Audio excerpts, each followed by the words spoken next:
Hello friends, I welcome you all to my channel Study with Susmita. It's about competitive exam and its preparation. For competitive exam, you have to study various subjects.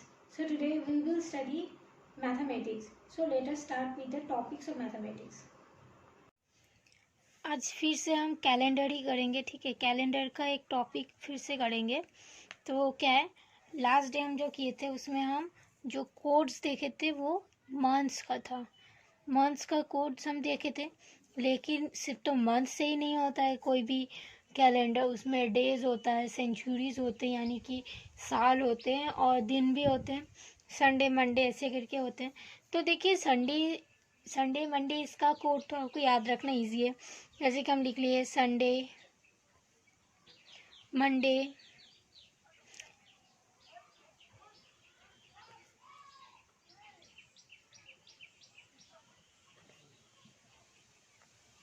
Thursday Friday and Saturday, ये लिख लिए। तो इसका codes निकालना आपका easy है। क्या क्यों इजी है, देखिए हम संडे को ले लिए 1, ठीक है, फिर इसके बाद कंटिन्यू 1+1 करते करते चला जाएंगे 2 3 4 5 6 and Saturday is equal to 7 और 0। इसमें 7 भी लिख सकते हैं, 0 भी लिख सकते हैं, ठीक है।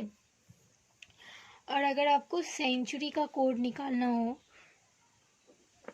सेंचुरी का, तो आप क्या करेंगे, अगर आपको दिया गया है 17th सेंचुरी का कोई डेट निकालने के लिए, तो 17th सेंचुरी का आपका कोड हो जाएगा 4, ठीक है। और 18th सेंचुरी का आपका कोड हो जाएगा 2, 19th सेंचुरी का आपका कोड हो जाएगा 0। और जब आप 20th सेंचुरी का इसका देखेंगे 20th सेंचुरी का, तो ये हो जाएगा आपका 6। तो देखिए 17th 4, फिर -2 करके 18th का हो गया 2, फिर -2 करके 19th का हो गया 0, 20th सेंचुरी में आपका हो गया 6, ठीक है। तो आपको क्या करना है, आपको कैलेंडर का जो भी वो मंथ्स का कोड है, और ये तो डेज का कोड है, और फिर ये सेंचुरी का कोड है, तो आपको ये सारे कोड्स याद रखने हैं, ठीक है। अगर आपको ये सारे कोड्स याद रह गए, तो आपको जो भी क्वेश्चन पूछा जाएगा आप उसको निकाल सकते हैं। लेकिन एक चीज़ याद रखना, जब भी आप निकालेंगे, जैसे कि कोई भी साल का या कोई भी डे का आप निकालेंगे कि कौन सी डे थी उस दिन को, या फिर हाँ कौन सी डे थी, या फिर इस डे को कौन सी डेट थी, ऐसे करके आपको अगर निकालना हो ना, तो आप ना एक चीज़ बिल्कुल ध्यान रखिएगा कि वो जिस साल के लिए पूछा जा रहा है वो लीप ईयर है या नॉन लीप ईयर है, ठीक है। तो आपको क्या करना है, लीप ईयर या नॉन लीप ईयर अगर आप जान जाते हैं तो आप कैलकुलेट करने में इजी होगी, ठीक है। तो आज हम एक एग्जांपल करते हैं। जैसे कि आप ले लेते हैं एक डेट, देखिए सब अपने अपने बर्थडे का लेके आप प्रैक्टिस कर सकते हैं, ठीक है। तो कौन किस बार किसका मतलब किसका बर्थ किस डे में हुआ है वो भी आपको मिल जाएगा, और आपका कैलकुलेशन भी हो जाएगा, ठीक है। तो हम दिखा रहे हैं आपको 1 सितंबर, ठीक है। इसका हम कैलकुलेट करेंगे कि इस दिन में कौन सी डे थी, ठीक है। तो देखिए आपको यहाँ पर मिला है डेट जो है वो आपको दिया है 1 यानी कि 1, ठीक है।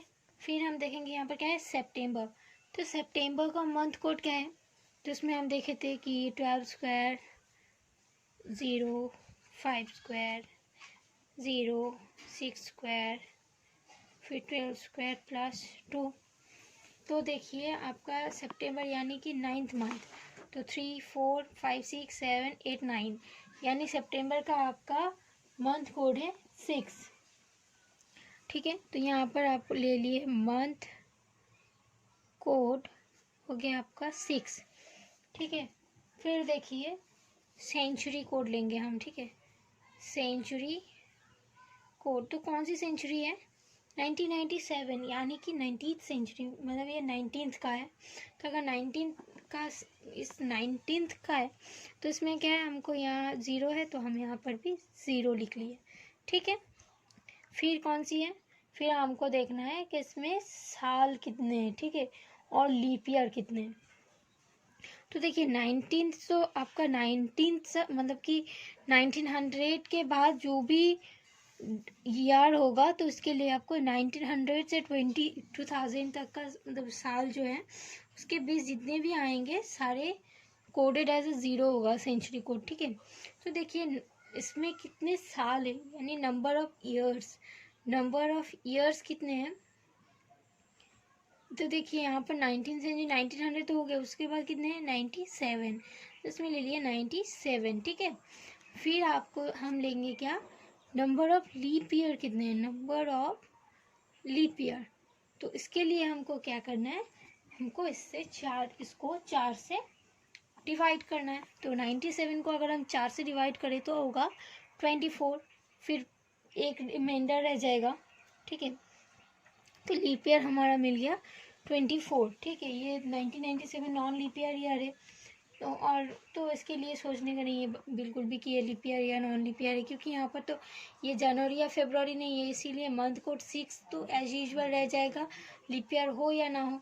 फिर इसको क्या करना है, इसका हम साम कर लेंगे 160 97 और 24 का। तो इसका अगर हम साम कर ले, टोटल कर ले, तो कितना आ जाएगा आपका 128, ठीक है। तो अभी हमको क्या करना है, हमको डे निकालना है। तो डे यानी कि संडे मंडे ट्यूसडे वेडनेसडे किसी भी एक दिन होगा, तो डेज कितने हैं 7 है। तो इसीलिए अगर हमको पता है कि डेज 7 है, तो इसीलिए हम क्या करेंगे, ये जो 128 हमको मिला है ना, तो 128 को हम 7 से डिवाइड कर लेंगे। तो इसमें क्या होगा, कितने वीक है और उसके बाद वो निकल जाएगा, और कितना वीक है वो निकालने के बाद हम क्या कर पाएंगे, जो भी रिमाइंडर रहेगा उसको वीक के उसका जो भी रिमाइंडर रहेगा वो देखेंगे कि वो किस डे का कोड है, ठीक है। तो हमको उस वैसे उसका मतलब कि डे मिल जाएगा, ठीक है। तो देखिए 7 से डिवाइड कर रहे हैं, 7 1 ज़ा 7, 5 8, 7 8 ज़ा 56, 2 रिमाइंडर, ठीक है। तो देखिए इसमें हमारा हो गया 18 वीक, 18 वीक और फिर डे कौन सी हो रहा है 2। तो देखिए 2 का कोड, 2 कौन से डे का कोड है, संडे 1 था और मंडे 2 था, इसीलिए हमको मिल गया क्या 1 सितंबर 1997 जो है वो मंडे का कोड है। तो आप अभी कैलेंडर में चेक करके देख सकते हैं कि 1 सितंबर 1997 ये मंडे ही था या नहीं। अगर कैलेंडर नहीं है तो आप मोबाइल में भी देख सकते हैं, आप सभी के पास तो मोबाइल ऐसे भी है, तो उसमें भी आप चेक कर ले। तो देखिए 1 सितंबर 1997 जो डेट था, इस डेट में डे जो था वो मंडे ही था, ठीक है। तो ऐसे डेज जो मतलब डेट मंथ और सेंचुरी को, number of years, number of leap year, ये सब लिख के उसको साम कर देंगे तो आपका क्या हो जाएगा, आपका वो डे मिल जाएगा, ठीक है। और भी बहुत सारे डेट्स दे के, अपने पेरेंट्स का बर्थडे दे के, एनिवर्सरी दे के, या अपना बर्थडे दे के, किसी भी डेट दे के आप निकाल सकते हैं वैसे। और प्रैक्टिस, इसमें आपको प्रैक्टिस भी हो जाएगा और आप जान भी जाएंगे, ठीक है। Thank you everyone for being with me. Hope you like it. If you have any query or any doubt, you can ask me in the comment section. And if you really find it helpful, then please share it with your friends. And if you like it, then please subscribe my channel. Thank you.